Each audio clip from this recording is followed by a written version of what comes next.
অলৌকিক ঘটনা কিছুমানে কৈছে যে ৰাসায়নিক বিষক্ৰিয়াৰ ফলত জুইৰ নিৰ্বাপন কি আচলতে ঘটনা? সেইটোতো আৰু গম পোৱাই নাই কি হয় ভিতৰত আৰু হৈ আছে আমিতো গম পোৱা নাই। এতিয়াতো মানুহখিনি সাৱধানতাৰ কাৰণে গাছৰ ঠানিবিলাক এইবিলাক কাটি দিব লাগিব, পিছত চাব লাগিব আৰু এইটো কেনেকৈ কি হৈছে এইটোতো আৰু গম পোৱা নাই ভিতৰত বা কি হৈ আছে কণ্ডিশ্যনটো। এই ঘটনাটোৱে ইতিমধ্যে অঞ্চলবাসীৰ মাজত যি ৰহস্য বা চাঞ্চল্যৰ সৃষ্টি হৈছে, কি ক'ব এতিয়া? এতিয়াতো আমি মানে গছৰ ঠানিবিলাক কাটি চাব লাগিব মানুহখিনি বচাৰ কাৰণে আৰু এইটোতো জীৱন্ত গছ এটা। হয়, এতিয়া কি হৈছে ভিতৰততো আমি গম নাপাওঁ, গছৰ ভিতৰত কেনেকুৱা পৰিস্থিতি হৈ আছে। এইটো ঘটনা মানে কি, এইটো মই কালিৰ পৰা চাই আছোঁ। মই ইয়াৰ পৰা কালি এক জেগাত গৈছিলোঁ, আহিছোঁ, চাই গৈছোঁ। আজিও এনেকুৱা অৱস্থাত এইটো মানে এটা ক'বলৈ গ'লে আচৰিত এটা ঘটনা হৈ আছে। অসমত এনেকুৱা কোনো ধৰণৰ কোনোদিন দেখা নাই বা নিউজত পোৱা নাই। এইটো অলৌকিক ঘটনা বুলি ক'ব পাৰি, বাকী আৰু একো নাই। ভিতৰত কি হৈছে নহৈছে অগ্নি নিৰ্বাপক বাহিনী এইটো জুইটো নিভাবৰ কাৰণে চেষ্টা কৰি আছে, কিন্তু নিভাব পৰা নাই। কিবা হৈছে এইটো? জুই ওলোৱা নাই, ধোঁৱা ওলাই আছে খালি জুই ওলোৱা নাই, ধোঁৱা ওলাই আছে কালিৰ পৰা।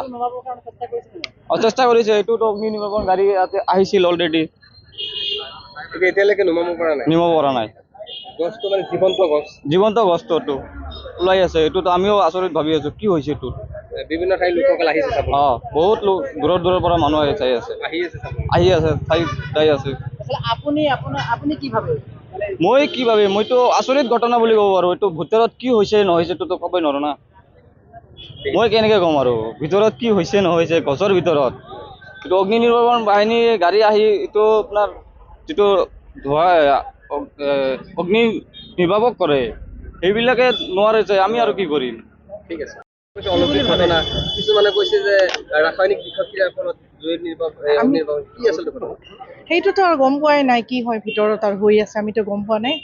এতিয়াতো মানুহখিনি সাৱধানতাৰ কাৰণে গাছৰ ঠানিবিলাক এইবিলাক কাটি দিব লাগিব, পিছত চাব লাগিব আৰু এইটো কেনেকৈ কি হৈছে এইটোতো আৰু গম পোৱা নাই ভিতৰত বা কি হৈ আছে কণ্ডিশ্যনটো। এই ঘটনাটোৱে ইতিমধ্যে অঞ্চলবাসীৰ মাজত যি ৰহস্য বা চাঞ্চল্যৰ সৃষ্টি হৈছে, কি ক'ব এতিয়া? এতিয়াতো আমি মানে গছৰ ঠানিবিলাক কাটি চাব লাগিব মানুহখিনি বচাৰ কাৰণে আৰু এইটোতো জীৱন্ত গছ এটা। হয়, এতিয়া কি হৈছে ভিতৰততো আমি গম নাপাওঁ, গছৰ ভিতৰত কেনেকুৱা পৰিস্থিতি হৈ আছে। এইটো ঘটনা মানে কি, এইটো মই কালিৰ পৰা চাই আছোঁ।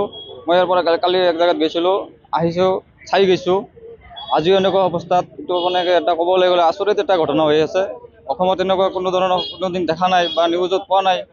এইটো অলৌকিক ঘটনা বুলি ক'ব পাৰি, বাকী আৰু একো নাই। ভিতৰত কি হৈছে নহৈছে অগ্নি নিৰ্বাপক বাহিনী এইটো জুইটো নিভাবৰ কাৰণে চেষ্টা কৰি আছে, কিন্তু নিভাব পৰা নাই। কিবা হৈছে এইটো?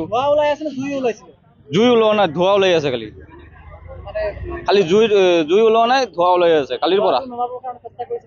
চেষ্টা কৰিছে, এইটোতো অগ্নি নিৰ্বাপক গাড়ী ইয়াতে আহিছিল অলৰেডি, এতিয়ালৈকে নুমাব পৰা নাই। নিমাব পৰা নাই। গছটো মানে জীৱন্ত গছ। জীৱন্ত গছটো ওলাই আছে, এইটোতো আমিও আচৰিত ভাবি আছোঁ কি হৈছে এইটো। বিভিন্ন ঠাইৰ লোকসকল আহিছে চাব। বহুত লোক দূৰৰ দূৰৰ পৰা মানুহ চাই আছে, আহি আছে, চাই যাই আছে। আপুনি কি ভাবে? মই কি ভাবিম, মইতো আচৰিত ঘটনা বুলি ক'ব পাৰোঁ। এইটো ভিতৰত কি হৈছে নহৈছে এইটোতো ক'বই নোৱাৰোঁ না। মই কেনেকৈ ক'ম আৰু ভিতৰত কি হৈছে নহৈছে গছৰ ভিতৰত।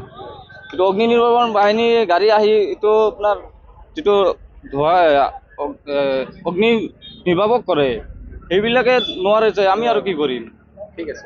যিকোনো খবৰৰ বাবে যোগাযোগ কৰক 7099017330 লগতে 7099017110 নম্বৰত।